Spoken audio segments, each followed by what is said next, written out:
जय महादेव। साप्ताहिक पंचांग 8 जुलाई मंगलवार से 14 जुलाई सोमवार तक का विस्तृत विवरण।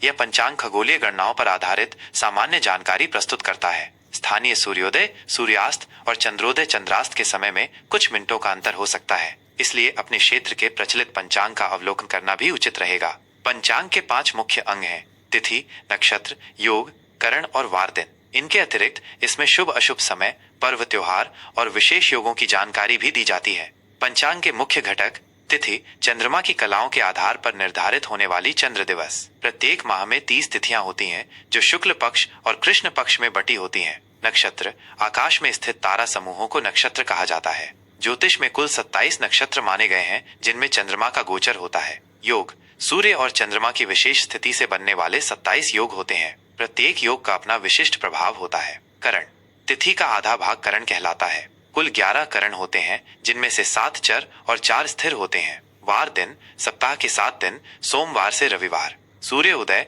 और सूर्यास्त सूर्य के उदय होने और अस्त होने का समय, जो दिन और रात की अवधि निर्धारित करता है। चंद्र उदय और चंद्रास्त चंद्रमा के उदय होने और अस्त होने का समय, जो विशेषकर व्रतों और पर्वों के लिए महत्वपूर्ण होता है। शुभ और अशुभ समय। राहु काल यह एक अशुभ समय माना जाता है, जिसमें शुभ कार्य वर्जित होते हैं। यमगंड यह भी अशुभ समय है, जिसमें यात्रा या नए कार्य आरंभ नहीं करने चाहिए। गुलिक काल यह मध्यम समय होता है, जिसमें कुछ कार्य किए जा सकते हैं, परंतु बहुत महत्वपूर्ण कार्य वर्जित होते हैं। अभिजीत मुहूर्त यह दिन का सबसे शुभ मुहूर्त माना जाता है, जिसमें लगभग सभी शुभ कार्य किए जा सकते हैं।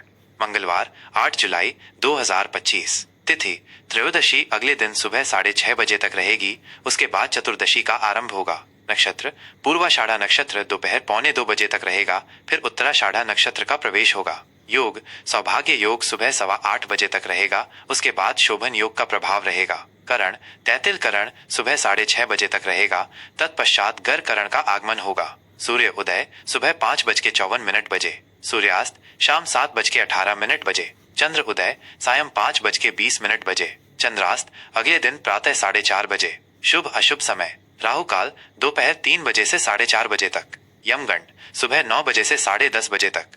गुलिक काल दोपहर 12 बजे से 1:30 बजे तक।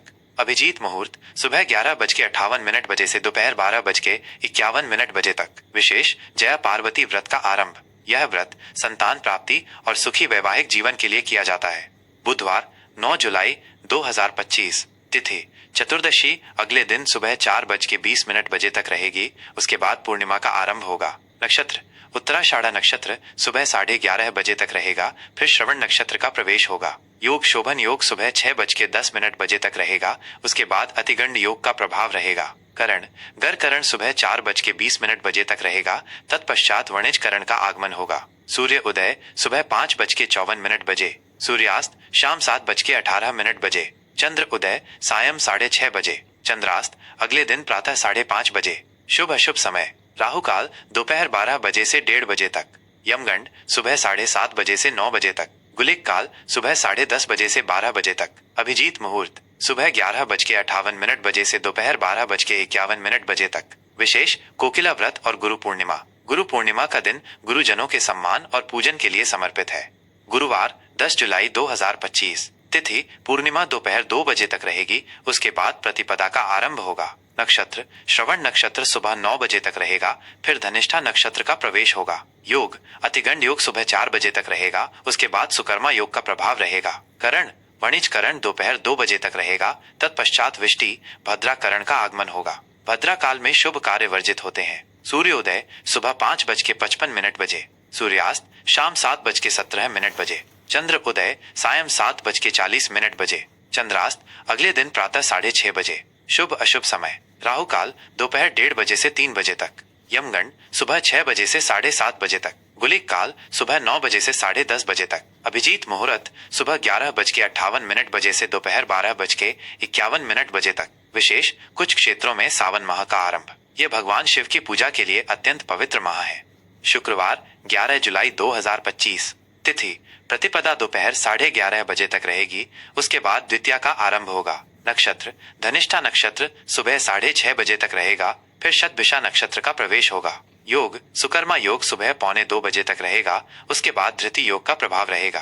करण विष्टि भद्रा करण सुबह 11:30 बजे तक रहेगा, तत्पश्चात भव करण का आगमन होगा। सुबह 5:55 बजे। सूर्यास्त शाम 7:17 बजे। चंद्र उदय सायं 8:50 बजे। चंद्रास्त अगले दिन प्रातः 7:30 बजे। शुभ अशुभ समय राहु काल सुबह 10:30 बजे से 12 बजे तक। यमगंड दोपहर 3 बजे से 4:30 बजे तक। गुलिक काल सुबह 7:30 बजे से 9 बजे तक। अभिजीत मुहूर्त सुबह 11:58 बजे से दोपहर 12:51 बजे तक। विशेष इस दिन कोई विशेष व्रत या पर्व नहीं है। शनिवार 12 जुलाई 2025। तिथि द्वितीया सुबह 8:45 बजे तक रहेगी, उसके बाद तृतीया का आरंभ होगा। नक्षत्र शतभिषा नक्षत्र सुबह 4 बजे तक रहेगा, फिर पूर्वा भाद्रपद नक्षत्र का प्रवेश होगा। योग धृति योग रात 11:30 बजे तक रहेगा, उसके बाद शूल योग का प्रभाव रहेगा। करण भवकरण सुबह 8:45 बजे तक रहेगा, तत्पश्चात बालव करण का आगमन होगा। सूर्योदय सुबह 5:56 बजे। सूर्यास्त शाम 7:16 बजे। चंद्र उदय सायं 10 बजे। चंद्रास्त अगले दिन प्रातः 8:30 बजे। शुभ अशुभ समय राहु काल सुबह 9 बजे से 10:30 बजे तक। यमगंड दोपहर 1:30 बजे से 3 बजे तक।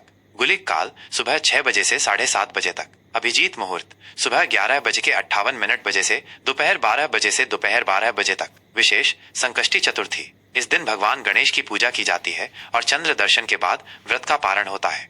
रविवार 13 जुलाई 2025। तिथि तृतीया सुबह 6:15 बजे तक रहेगी, उसके बाद चतुर्थी का आरंभ होगा। नक्षत्र पूर्वा भाद्रपद नक्षत्र रात 1:30 बजे तक रहेगा, फिर उत्तरा भाद्रपद नक्षत्र का प्रवेश होगा। योग शूल योग रात 9 बजे तक रहेगा, उसके बाद गंड योग का प्रभाव रहेगा। करण बालव करण सुबह 6:15 बजे तक रहेगा, तत्पश्चात कौलव करण का आगमन होगा। सूर्य उदय सुबह 5:56 बजे। सूर्यास्त शाम 7:16 बजे। चंद्र उदय रात 11 बजे। चंद्रास्त अगले दिन प्रातः 9:30 बजे। शुभ अशुभ समय राहु काल शाम 4:30 बजे से 6 बजे तक। यमगंड दोपहर 12 बजे से 1:30 बजे तक। गुलिक काल दोपहर 3 बजे से 4:30 बजे तक। अभिजीत मुहूर्त सुबह 11:58 बजे से दोपहर 12:51 बजे तक। विशेष इस दिन कोई विशेष व्रत या पर्व नहीं है। सोमवार 14 जुलाई 2025। तिथि चतुर्थी सुबह 4 बजे तक रहेगी, उसके बाद पंचमी का आरंभ होगा। नक्षत्र उत्तरा भाद्रपद नक्षत्र रात 11 बजे तक रहेगा, फिर रेवती नक्षत्र का प्रवेश होगा। योग गंडी योग शाम 6:30 बजे तक रहेगा, उसके बाद वृद्धि योग का प्रभाव रहेगा। करण कौलव करण सुबह 4 बजे तक रहेगा, तत्पश्चात तैतिल करण का आगमन होगा। सूर्योदय सुबह 5:57 बजे। सूर्यास्त शाम 7:15 बजे। चंद्र उदय अगले दिन प्रातः 12 बजे। चंद्रास्त अगले दिन प्रातः 10:30 बजे। शुभ अशुभ समय राहु काल सुबह 7:30 बजे से 9 बजे तक। यमगंड सुबह 10:30 बजे से 12 बजे तक। गुलिक काल दोपहर 1:30 बजे से 3 बजे तक। अभिजीत मुहूर्त सुबह 11:58 बजे से दोपहर 12:51 बजे तक। विशेष सावन सोमवार यदि सावन माह का आरंभ हो चुका है तो यह पहला सावन सोमवार होगा, जो भगवान शिव की पूजा के लिए अत्यंत शुभ माना जाता है। साप्ताहिक वृषभ राशिफल 8 जुलाई मंगलवार से 14 जुलाई सोमवार तक का विस्तृत विवरण।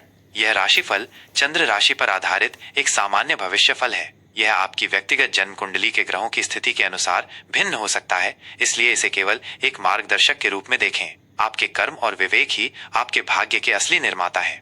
सामान्य स्थिति यह सप्ताह वृषभ राशि के जातकों के लिए स्थिरता, व्यक्तिगत विकास और कुछ महत्वपूर्ण निर्णयों का समय लेकर आ रहा है। सप्ताह की शुरुआत विशेषकर मंगलवार और बुधवार आपको आंतरिक शांति और संतोष प्रदान करेगी। आप अपनी दिनचर्या में अधिक सहज महसूस करेंगे और अपने लक्ष्यों की ओर धीमी लेकिन स्थिर गति से आगे बढ़ेंगे। यह समय आत्मचिंतन और अपनी प्राथमिकताओं को पुनः व्यवस्थित करने के लिए अत्यंत अनुकूल है। हालांकि सप्ताह का मध्य भाग गुरुवार और शुक्रवार कुछ अचानक बदलाव या अप्रत्याशित खर्चों को सामने ला सकता है, जिसके लिए आपको लचीलापन और त्वरित निर्णय लेने की क्षमता दिखानी होगी। इन परिस्थितियों में आपको थोड़ा तनाव महसूस हो सकता है, लेकिन आपकी व्यावहारिक सोच आपको इससे निपटने में मदद करेगी। शनिवार से सप्ताह का अंत आपके लिए पुनः शांति और सामाजिक मेलजोल लेकर आएगा। आप अपने प्रियजनों के साथ समय बिताएंगे और भविष्य के लिए आशावादी दृष्टिकोण रखेंगे। यह अवधि आपको अपनी रचनात्मकता को व्यक्त करने के लिए भी प्रेरित करेगी।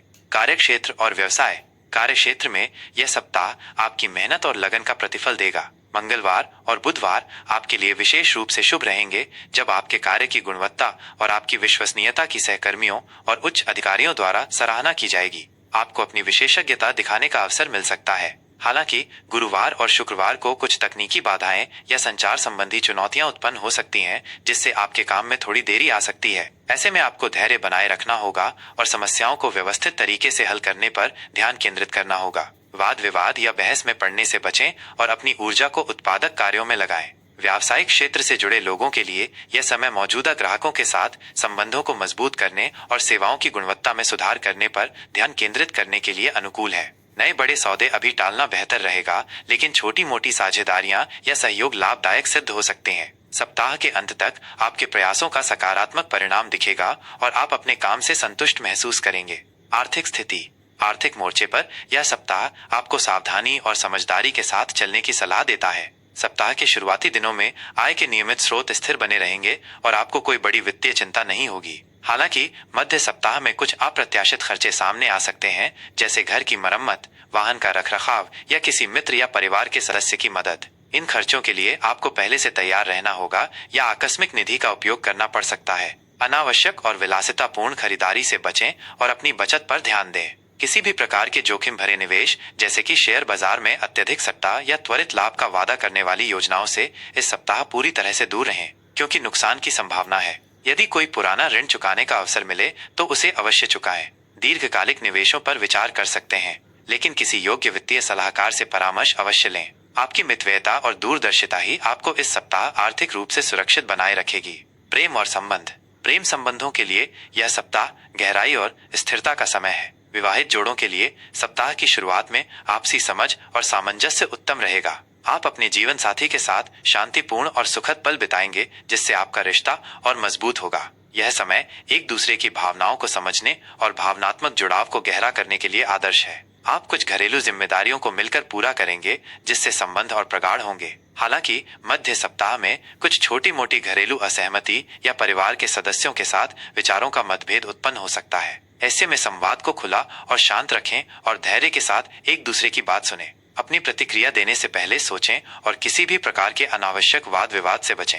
अविवाहितों के लिए नए रिश्तों की शुरुआत के लिए ये समय बहुत अधिक अनुकूल नहीं है। मौजूदा संबंधों को मजबूत करने पर ध्यान दें या आत्मचिंतन करें। परिवार में बड़े बुजुर्गों का आशीर्वाद और मार्गदर्शन आपके लिए अत्यंत लाभकारी सिद्ध होगा। भाई बहनों के साथ आपके संबंध मधुर रहेंगे और आप उनसे भावनात्मक सहयोग प्राप्त करेंगे। स्वास्थ्य के दृष्टिकोण से यह सप्ताह आपको सामान्यतः स्वस्थ रखेगा, लेकिन छोटी मोटी समस्याओं के प्रति सजग रहने की आवश्यकता है। सप्ताह की शुरुआत में आप ऊर्जावान और स्फूर्तिवान महसूस करेंगे, जिससे आप अपनी दैनिक गतिविधियों को आसानी से पूरा कर पाएंगे। हालांकि मध्य सप्ताह में कुछ पेट संबंधी समस्याएं, अपच या सामान्य थकान महसूस हो सकती है। अपने खान पान पर विशेष ध्यान दें और मसालेदार या भारी भोजन से बचें। संतुलित और पौष्टिक आहार लें, जिसमें ताजे फल, हरी सब्जियां और पर्याप्त पानी शामिल हों। नियमित व्यायाम जैसे योग, प्राणायाम या पैदल चलना आपके शारीरिक और मानसिक स्वास्थ्य के लिए अत्यंत लाभकारी होगा। पर्याप्त और गुणवत्तापूर्ण नींद लेना भी अति आवश्यक है, क्योंकि नींद की कमी से थकान और चिड़चिड़ापन हो सकता है। मानसिक तनाव को कम करने के लिए ध्यान या प्रकृति के साथ शांत समय बिताना सहायक होगा। अपनी जीवन शैली को अनुशासित रखें और किसी भी छोटी सी स्वास्थ्य समस्या को नजरअंदाज न करें। शिक्षा। विद्यार्थियों के लिए यह सप्ताह एकाग्रता और दृढ़ता की मांग करेगा। सप्ताह की शुरुआत में आपकी पढ़ाई में रुचि बढ़ेगी और आप नए विषयों को आसानी से समझ पाएंगे। आपकी सीखने की क्षमता में वृद्धि होगी और आप जटिल अवधारणाओं को भी सरलता से ग्रहण कर पाएंगे। हालांकि मध्य सप्ताह में कुछ भटकाव, आलस्य या बाहरी गतिविधियों के कारण ध्यान भंग हो सकता है। ऐसे में आपको अपने लक्ष्यों पर दृढ़ता से ध्यान केंद्रित करने, एक नियमित अध्ययन दिनचर्या का पालन करने और अतिरिक्त मेहनत करने की आवश्यकता होगी। प्रतियोगी परीक्षाओं की तैयारी कर रहे छात्रों को अध्ययन में अधिक समय देना होगा।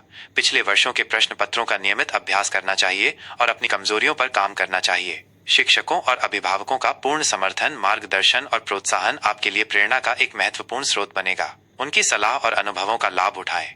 ज्योतिषीय उपाय। प्रतिदिन सुबह स्नान के बाद भगवान शिव को जल और बेलपत्र अर्पित करें। ओम नमः शिवाय मंत्र का जाप करें। यह आपको मानसिक शांति और स्थिरता प्रदान करेगा। प्रत्येक शुक्रवार को देवी लक्ष्मी की पूजा करें और उन्हें सफेद मिठाई या खीर का भोग लगाएं। ओम श्री ह्रीं क्लीं श्री सिद्ध लक्ष्मी नमः मंत्र का जाप करें। यह आपके जीवन में धन और समृद्धि लाएगा। जरूरतमंद कन्याओं को भोजन कराएं या उन्हें उपहार दें। यह पुण्य कर्म आपके भाग्य को मजबूत करेगा। अपने आसपास के वातावरण को स्वच्छ रखें और पौधों की देखभाल करें। अपने माता पिता और बड़े बुजुर्गों का सम्मान करें और प्रतिदिन उनका आशीर्वाद प्राप्त करें। यह राशिफल आपके लिए एक पथ प्रदर्शक का कार्य करेगा। अपने कर्म पर विश्वास रखें और सकारात्मक दृष्टिकोण अपनाएं। याद रखें, आप अपनी लगन, मेहनत और सही दिशा में किए गए प्रयासों से किसी भी चुनौती को अवसर में बदल सकते हैं और अपने जीवन में सफलता प्राप्त कर सकते हैं। इस महत्वपूर्ण जानकारी को अपने दोस्तों और परिवार के साथ साझा करें ताकि वे भी इसका लाभ उठा सकें। ऐसी ही और ज्ञानवर्धक और उपयोगी जानकारियों के लिए हमारे चैनल को सब्सक्राइब करना न भूलें। आपके समर्थन के लिए धन्यवाद।